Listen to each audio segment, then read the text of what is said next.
Protect and serve you here from the Del Sol Old Soul subreddit and at VTech of the Sun on Instagram. So today I'm just going to do a quick little video on throwing in a new Password JDM shift boot, a red stitch, just kind of generic eBay e-brake boot. I also got a new radio cover because mine has been broken the entire 4 years I've owned the car. I also got a new vent. This is a little directional vent that is down here that's been missing for a while. And then I also have a little tiny spring for this, which has also been broken. So the ashtray cover, you can see it's kind of free floating in here, so you can pull it up and it'll stay. But right in here, it's kind of hard to see. There should be a little spring. So luckily I found a guy down in Denver, I live in northern Colorado, that had just a treasure trove of Del Sol parts. So I went down to him and, sorry I can't get the camera to focus. Went down to him and picked up a bunch of these parts, so I'm just going to go through how to do all this real quick. The first thing I did is you have to get the whole center console off here, because obviously I need to do the shift boot and I need to do the e-brake boot. So there's only 5 screws, I think. There's 2 right here on either side. There's one actually right in the center of the center console there. And then there is going to be 2 on either side right down here. So pull all those out, and once you get that up, you can just kind of grab this here, and then you have to wiggle up and kind of pull back, and then this whole thing just slides off. It's kind of hard to do one-handed. There we go. So there's a couple of wires you need to disconnect here. I'm also going to clean that because that is disgusting. I've never taken this off. But just undo this pigtail. That's what your power comes to for the cigarette lighter here. So I'll pull all that off and get back with you. Alright, so after we get the center console off here, the next thing is to take off the front part of the center console. I guess this whole thing is technically the center console. The front part's just as easy. There is 2 screws, one on either side, just kind of near the front floorboards there. Obviously you're going to want to take off your shift knob because this is going to slide over, and then just kind of pull up. We're going to pull this down. It's a little awkward to kind of do it one-handed, obviously, but you can kind of see the clips there where it comes in. So you're just going to want to pull this up. Probably going to have to do this two-handed, so I will be back after it's off. So we got the front part of the center console off. I've owned this car for a little over 4 years, never been inside here. Some of the goodies that were left for us was, oh, that's stuck and gross, some Carmex. I got this pretty sweet pink pin, so that's nice. Also have a note card. Looks like somebody doing some basic math and some long division, so hopefully they got better at that. Yeah, library card, I don't know, some more chapstick, and a bobby pin, so that's nice. So yeah, you just kind of have to wiggle it out. It's a little bit awkward. A lot easier to do two-handed, obviously. So I'm going to vacuum up all of this and clean it up while I'm in here. Then we'll get to actually putting on the shift boot and the e-brake boot. So we got the front portion of the center console off here. Here's the back of the e-brake boot if you're looking at it from the top, or the shift boot if you're looking at it from the top, obviously. So there's 2 little Phillips head screws here and here. Everything on the Del Sol is pretty much a 10mm socket or wrench and Phillips, so it's super easy to work on. You can do this without taking this out, but with 2 screws, it's just so much easier to remove this whole thing here. So once you do this, I'd recommend getting a little towel or anything. Parts are getting hard to find for these. Got my trusty Lions towel, go Lions. So this is the stock one. I am going to keep all this because I'm sentimental and I like having all the original stuff just in case. So the e-brake or the shift boot replacement is actually super easy. You can see all these little tabs around here. So all that is you just peel this off from around the tab. The whole thing will come off. And then the corresponding shift boot will have all the same little tabs that you just put all around there. So we're going to get that switch out. It's kind of hard to do one-handed while holding my camera, and then I'll check back. So I got the Password JDM boot on. Since everything is pretty much made for Civic and Del Sol's an afterthought, the front tabs lined up fine. The middle one lined up fine, but you can see here's the tab. There's identical ones for the front and rear on the sides. This is where that slit is, so they're pretty far off. I debated making a slit here just myself and putting it around there. It actually is a pretty tight hold, and then I know it kind of looks like garbage right here where it's all bunched up, but when it goes upside down into here, the center console is actually going to cover all of that. So I'm going to leave it like that without doing the other tabs and see how it looks, and if need be I can always pop it back off and put it in. So we're going to set this aside for now. Here's the old one. So set this aside, and then the next thing I'm going to work on is my broken radiator cover. So this is the back. You can see how messed up this is. The issue was these little springs in here break, and you can always bend wire, which is what I've seen other people do.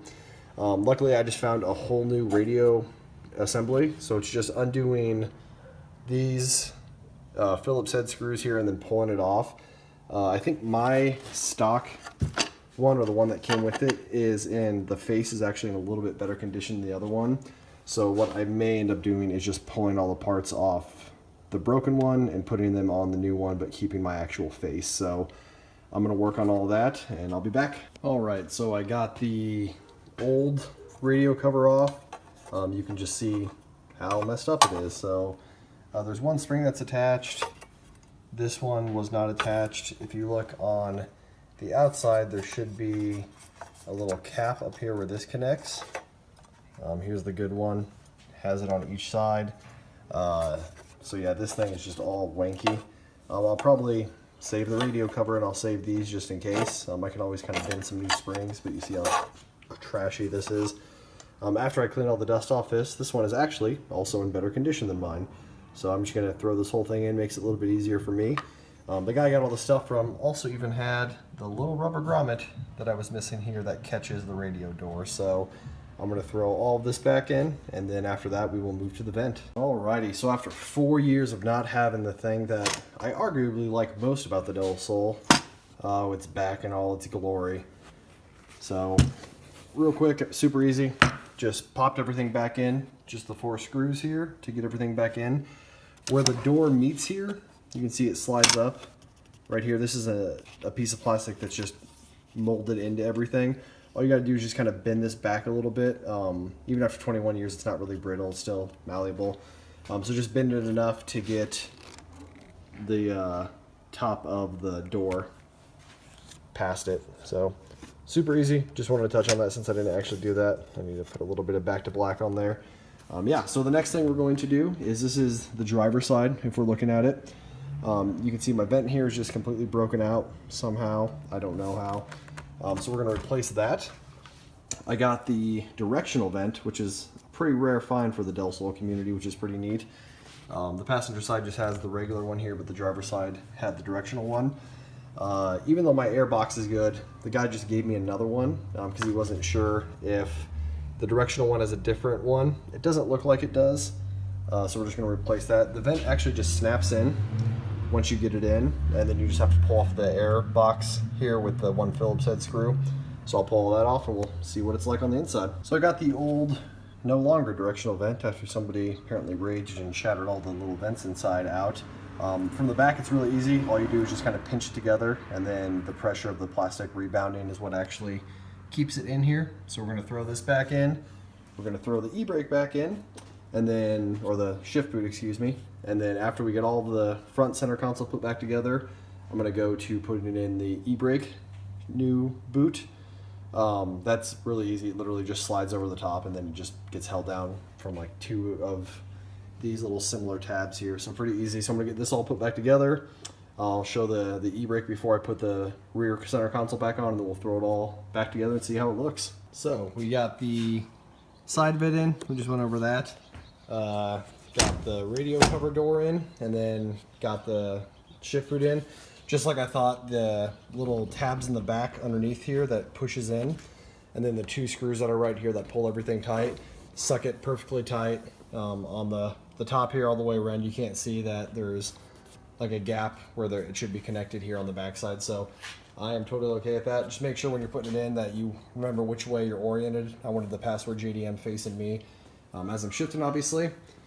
For the e-brake shift boot, super easy, really good fit, exact same shape as the stock e-brake, obviously. Really nice tight fit here. You just put it over, and then I just kind of made sure I furled the bottom here and then just pulled down tight, and then just kind of adjusted it right up under there. So I think those two will look really good together. We're just going to throw it all back together, Remember when you're putting in your rear console to reconnect the pigtails, and then we took the rear center console out first and then the front center console. So just make sure that you put them in the reverse order. Front center first and then rear center. So as I was putting in the center consoles again, I totally forgot that I had to do this. So this is the ashtray cover. The ashtray and cover are all kind of just one thing. Sorry, it's kind of hard to do this one-handed, especially when it's broken. That's gonna be bad camera work. So this is all one thing. Right here, you can see how that moves around. That shouldn't do that. There's a little pin right there that you can kind of see. So those are super hard to find. Luckily, my Del Sol guy actually had one. So I'm just going to slide this little pin in there, and then that'll allow this to rock back and forth as it's supposed to do. All right, so we got everything back installed. The whole center console's back in. This is the Password JDM shift boot and the just generic black and red stitch. Pretty close stitching style. The JDM one is a little bit kind of more of a darker ruby red than this one, and honestly better quality, but I really like that because this isn't 21 years old. The new leather actually holds it up to the bottom of the shift knob there, so that with the carbon fiber Mugen shift knob, I think it kind of just gives it a little pop of color. Nothing too crazy, not like red painted vents or anything like I had on my old one, but I really like that. Honestly, the thing that I'm most excited about is having this working again, and honestly having the radio flip up cover working again. It may sound super dumb, but that's kind of one of the little quirky things that I really like about the Del Sol. Also got the directional vent put in here. Sorry, it's dark now, so it's just using the light in my garage. I also remembered that I had some LEDs to install for the console light, or not the console light, but the interior dome light. And then also for my Del Sol guy, he had the whole light housing, and I also had an extra LED for that, so I finally threw that in. I've never had this light until today. Just somebody took it out at one point, never put it back in. So it doesn't give it a lot of light, but it's definitely better than nothing. So yeah, fun little day, just a bunch of little projects, but stuff I've definitely been waiting to do for a while on the Sol. Like I said, I think it looks really good. Hope this helped you guys out. If you have any questions, feel free to hit us up on Reddit, and the Old Sols or the Del Sols. On Reddit, Cartman, KCCO, and then myself, which is To Protect and Serve You, are the moderators of the Old Sols subreddit. We're also pretty active on the Del Sol subreddit. If you have any questions, feel free to shoot it to us in the YouTube channel, the Old Sols YouTube channel, or just reach out to us on Instagram, at Old Sols Car Club and at VTech of the Sun. Thanks for watching, guys.